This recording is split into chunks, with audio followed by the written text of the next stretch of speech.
Your father worked 31 years at the same distribution warehouse. He retired with a pension, a modest savings account, and a habit of checking receipts twice before leaving any store. You have more money than he will ever see in his lifetime. You've never told him the number? Not once, not even close to once. And the strange part isn't the secret itself, it's how normal keeping it feels. This isn't a story about resentment. You love your parents, you'd do almost anything for them. But somewhere between your childhood bedroom and your current bank statement, something shifted that neither of you ever fully acknowledged. You crossed a line they built their entire lives trying to reach, and you crossed it quietly, without a ceremony, without a conversation, without either of you agreeing on what it should mean. This is what happens in the space between generations when money moves faster than communication does. This is the part nobody prepares you for. Your parents raised you in a three-bedroom house they refinanced twice. Your father drove the same truck for 14 years because a new one felt irresponsible. Your mother clipped coupons well into her 50s. Not out of necessity exactly, but because that was simply how a responsible adult behaved. You absorbed all of it. The caution, the math done quietly before every purchase, the quiet dread that lived just beneath every unexpected expense. You carried that programming into your 20s, and it served you well. It made you careful with money in a way most of your friends never learned. But somewhere around 30, the math changed completely. Your net worth crossed your parents' combined lifetime savings. Then it kept going. You remember the exact afternoon you did the calculation. You sat with a spreadsheet open, comparing your accounts against everything you knew about theirs, and the number that came back didn't feel like triumph. It felt like vertigo. Because somewhere in your mind, your parents represented what financial success looked like. They were the ceiling, the reference point, the adults who had figured it out. And now you'd quietly walked past the ceiling without telling anyone the roof was gone. Here's the honest answer, and it surprised even you when you finally admitted it. You didn't stay silent to protect them. You stayed silent to protect the relationship as it currently existed. Because the moment you tell your parents the real number, something between you changes permanently. You've watched it happen to other people. A friend inherited a small windfall and told his family immediately, expecting celebration. Instead, he got questions about loans, requests dressed as suggestions, a cousin who suddenly needed help with a car payment, an uncle who mentioned almost casually that he'd always wanted to try something entrepreneurial if only he had a little capital. The money didn't just sit in his account anymore, it became a topic, a pressure, a new subject every family gathering quietly orbited around. You watched that unfold and made a private decision. Not out of distrust exactly, just out of a clear-eyed understanding of how money changes the physics of every relationship it touches. Your parents are good people. They wouldn't ask you for anything directly. But you know your mother would worry more, not less, if she understood the actual scale of what you've built. She'd start seeing danger everywhere. Market crashes, bad decisions, scammers. Your father would go quiet in a different way, the way men of his generation go quiet when they're processing something they don't have language for. He might feel proud.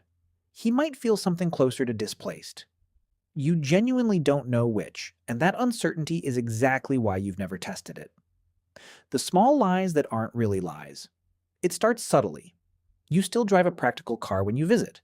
Not because you can't afford something nicer, but because pulling into your parents' driveway in anything flashy would require an explanation you're not ready to give. You wear the same jacket you've worn for years. You let your mother worry about your grocery budget during Sunday calls, and you don't correct her. You don't lie exactly. You just allow the outdated picture to remain the operating picture. There's a particular kind of exhaustion in that.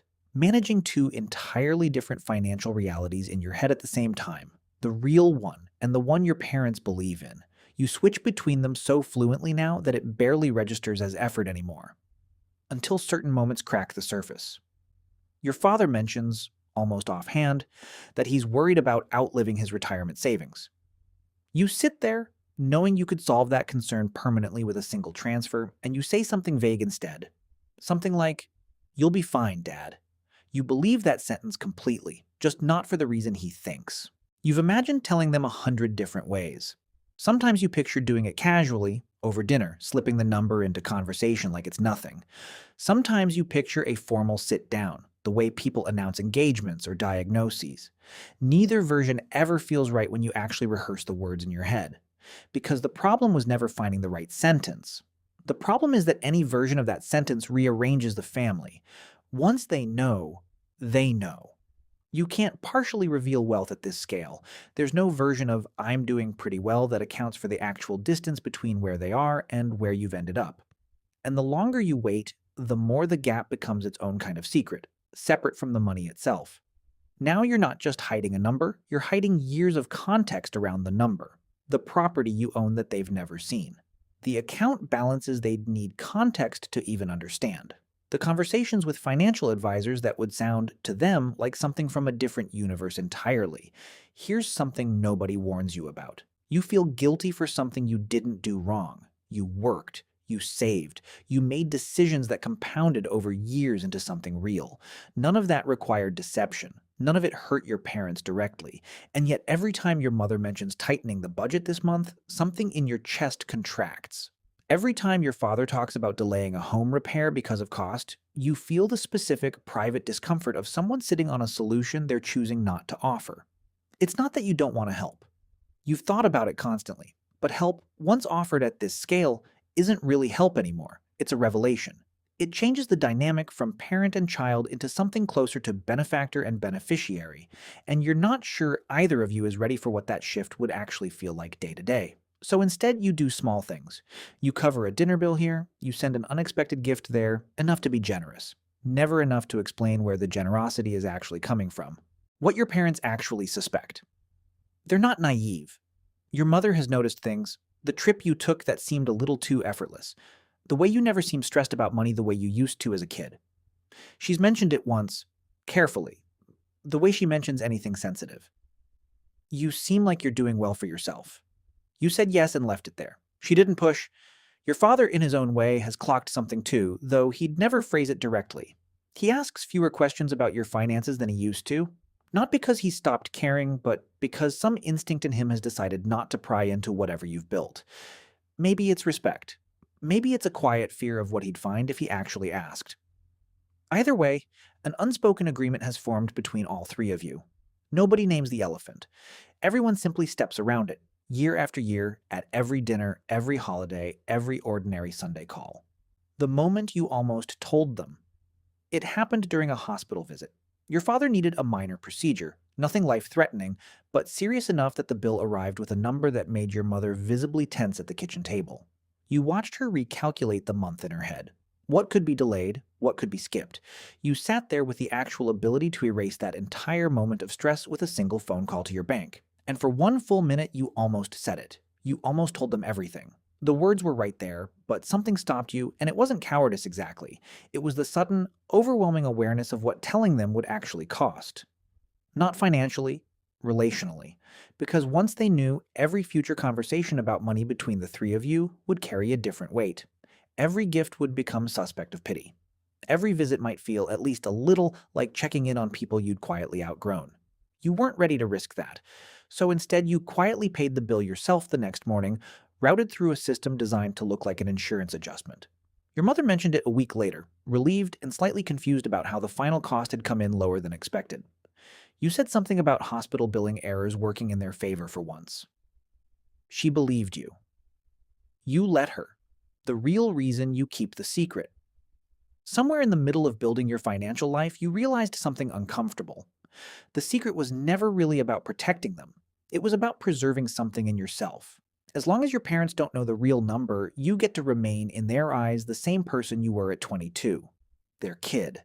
Someone still figuring it out.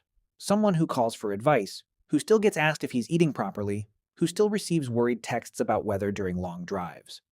The moment the number becomes known, that version of you disappears. You become something else in their eyes. Successful, certainly, but also different, separate. Someone whose life has moved into territory they can no longer fully relate to, and there's a particular kind of loneliness in that, one you're not ready to introduce into the one relationship that has never required explanation. Here's what 3 years of carrying this secret has actually taught you. Money doesn't just measure wealth, it measures distance, quietly, between people who love each other but no longer share a financial reality. Your parents' entire framework for security, risk, and comfort was built in a completely different economic era, under completely different pressures. You grew up absorbing their caution and then built a life that made most of that caution unnecessary. That gap isn't a betrayal. It's just what happens when one generation moves faster than the emotional infrastructure required to process the movement. You've also learned that money silence isn't unique to your family. You've since discovered friends carrying nearly identical secrets. A friend whose net worth quietly outpaces her entire extended family, never mentioned at gatherings. Another whose parents still believe he's renting an apartment, unaware he purchased the building outright 2 years ago. This isn't dysfunction. It's a coping mechanism for a specific, modern problem. Wealth compounding faster across one generation than family communication norms know how to handle. You've made peace, mostly, with the arrangement as it currently stands. You'll tell them eventually, probably when it becomes unavoidable. An inheritance conversation, an estate question, a moment where hiding it becomes more complicated than revealing it. Until then, you've built a private set of rules around the secret. You will never let them go without something they need, even if they never know the true source. You will never let the gap become resentment on either side. You will keep showing up exactly the way you always have, driving the same car, wearing the same jacket, asking about their week the way you always did before any of this happened. Because the relationship, as it exists right now, still works. It's honest in every way that actually matters, except for one number neither of you has ever needed to discuss out loud. Your father still checks receipts twice before leaving any store. Your mother still worries about tightening the monthly budget. You still sit across from them at dinner, same table, same conversations, same quiet love that predates every dollar you've ever earned. The number sits somewhere behind all of it, unspoken, unresolved, and somehow not actually a problem. Because here's what you've come to understand. Money was never the thing holding your family together. It never needed to be disclosed to be real. What holds you together is simpler than any spreadsheet, older than any account balance, and entirely unaffected by whatever number currently sits in your name.